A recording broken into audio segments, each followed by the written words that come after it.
Assalamualaikum warahmatullahi wabarakatuh. Saya doakan kalian semua semoga diberikan kesehatan dan kelancaran rezeki serta kesuksesan. Amin. Lagi, sekelas informasi yang akan saya sampaikan.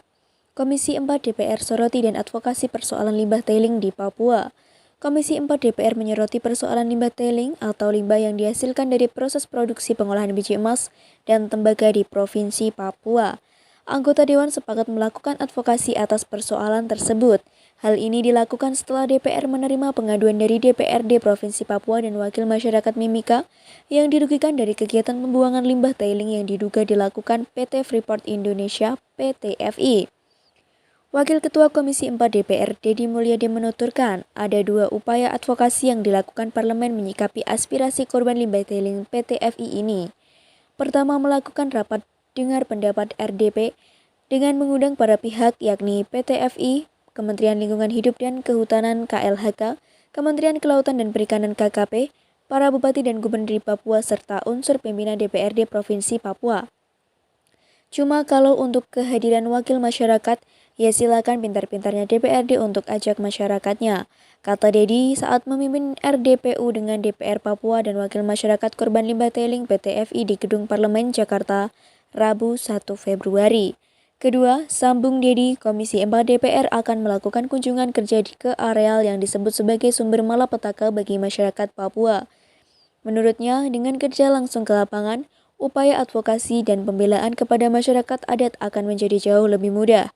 Dan tentunya, sambung politikus fraksi Golkar ini setiap potensi pelanggaran yang ditemukan di lapangan dapat langsung dipertanggungjawabkan, kemudian dilakukan evaluasi sebagai upaya pembenahan dalam pengelolaan tambang di Papua. Semua yang ada di sini harus hadir, terutama dari anggota Dewan, Dapil Papua harus memimpin delegasi untuk membela rakyat Papua, jelasnya. Anggota DPRD Provinsi Papua John N.R. Gobay menuturkan bahwa pihaknya telah menerima aspirasi dan keluhan yang cukup banyak dari masyarakat terhadap persoalan pengelolaan tambang ini. Persoalan tersebut mulai dari pendangkalan yang terjadi di muara-muara sungai yang ada di dalam maupun di luar wilayah yang diizinkan. Kondisi ini pula yang menyebabkan masyarakat di 3 distrik di Kabupaten Mimika yaitu Mimika Timur Jauh, Cita, dan Agli Muga mendapat dampak berat dari pembuangan limbah tailing ini. Persoalan utama yang dihadapi adalah hilangnya mata pencaharian masyarakat, jelasnya.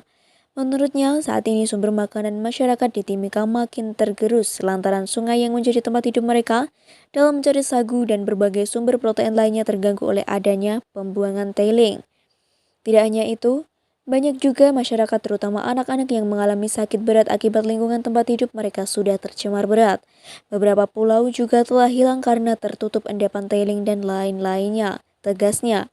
Di tempat yang sama, penggiat lingkungan dari Yayasan Lawrence Timika, Dolphinakum menegaskan bahwa dirinya mewakili masyarakat adat 23 kampung di 3 distrik, yakni Agi Muga, Cita, dan Manasari mendesak untuk dilakukan audit menyeluruh atas operasi PT-FI di Papua.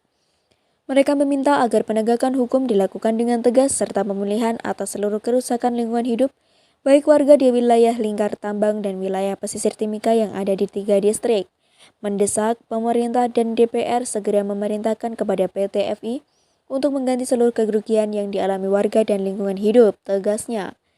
Di tempat yang sama, anggota Komisi 4 DPR Yohanes Franciscus Lema menyampaikan apresiasi dan terima kasih kepada wakil masyarakat Papua korban limbah tailing yang sudah datang untuk memberi penjelasan atas problematik pengelolaan limbah tambang yang diduga dilakukan oleh PT-FI. Saya mendengar tadi itu merinding, katanya. Yohanes menilai telah terjadi kemiskinan secara sistemik dan terstruktur sebagai dampak dari pembuangan limbah yang tidak memperhatikan lingkungan. Dia pun tidak segan menyebut ini sebagai kejahatan lingkungan dan kejahatan kemanusiaan. Maka Kongres Pimpinan memang harus undang KLHK dan PT-FI juga KKP karena ada wilayah kecil dan pulau pesisir yang ikut terdampak, tegasnya. Demikian informasi yang saya sampaikan. Jika ada salah kata saya mohon maaf. Wassalamualaikum warahmatullahi wabarakatuh.